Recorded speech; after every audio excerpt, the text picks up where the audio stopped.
بسم الله الرحمن الرحيم. السلام عليكم ورحمة الله وبركاته. أحبائي وأعزائي متابعين قناة المهندس أحمد عاطف الصعيدي، أهلا ومرحبا بكم. النهاردة شباب معانا العربية اللي قدامكم دي، تمام. عايزين نتعرف على علبة الفيوزات بتاعتها، وأنا أعمل إيه لو أول ما فصلت من العربية، أول ما أفتح الكبوت إيه اللي أبص عليه داخل العربية. أول حاجة أبص عليها لو مش هشتغل معايا، أبص عليها على الكابلات دي، القطشات دي، أشوفهم راكبين كويس ولا لأ. تمام. بعد كده يا شباب نخش على طول على علبة الفيوزات وهنتعرف عليه. بص يا شباب، دي علبة الفيوزات بتطلع كده قدامنا. علبة الفيوزات دي يا شباب في كل عربية بتبقى في نفس المكان ده كده اهو. اغلب العربيات بيبقى في نفس الشكل ده ونفس المكان ده جنب البطارية على طول.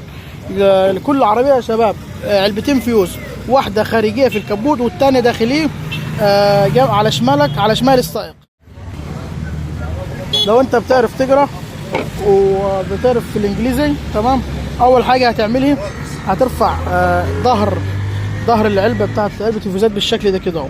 عندنا يا شباب هنا كل فيوز يا شباب وليه اسمه، وكل كتاوت وليه اسمه هنا يا شباب وليه رقمه، تمام، بالشكل كده اهو. بص دي شكل كل فيوز يا شباب هنا ورقمه ووظيفته بيعمل ايه في ظهر علبه الفيوز دي كده يا شباب. احنا ايه هنبدا في شرح علبه الفيوزات بتاعت العربيه.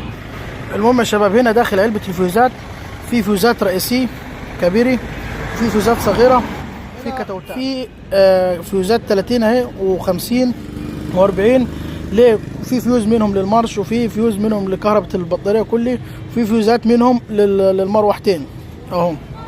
دي شكل المروحه، تمام. وهنا يا شباب بنطلع الفيوز بالشكل ده كده اهو. في عندنا هنا يا شباب كتاوتين للمروحه، وكتاوت للمارش، وكتاوت للنور الصغير، وكتاوت للنور ايه العالي والواطي، وكتاوت للكلاكس، تمام.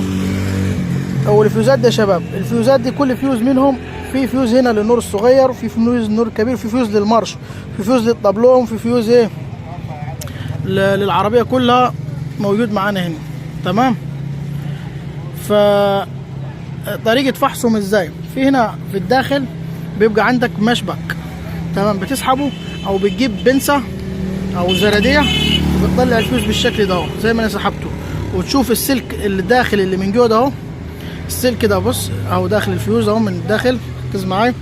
ده لو مقطوع يبقى الفيوز ايه ضارب. لو موصل كده اهو، لو موصل بالشكل اللي انت شايفه ده اهو، لو موصل بالشكل دي، تمام، ده كده سليم يا شباب. التالف بيكون مقطوع، ده مكانه اهو. فانا بضطر اخلعهم واحد واحد ببنسي وابص عليهم، يا اما اجيب مفك فحص وهفحصه وهو راكب من خلال ايه البنات ده هنا وهنا، واجرب كده اهو. اول قرار بتاخده اول ما العربيه تشتغلش معاه، تمام، بتفتح الكبوت وتبص على البطاريه، وبعد كده تشوف فيها تفحص الفيوزات، باذن الله كل حاجه بتشتغل معاه كده يا شباب. الفيديو بتاعنا انتهى. لو عجبك الفيديو ما تنساش تدعم قناتي باللايك والاشتراك. في اخر الفيديو اقول لك شكرا والسلام عليكم ورحمه الله وبركاته، وانتظروني في القادم باذن الله تعالى.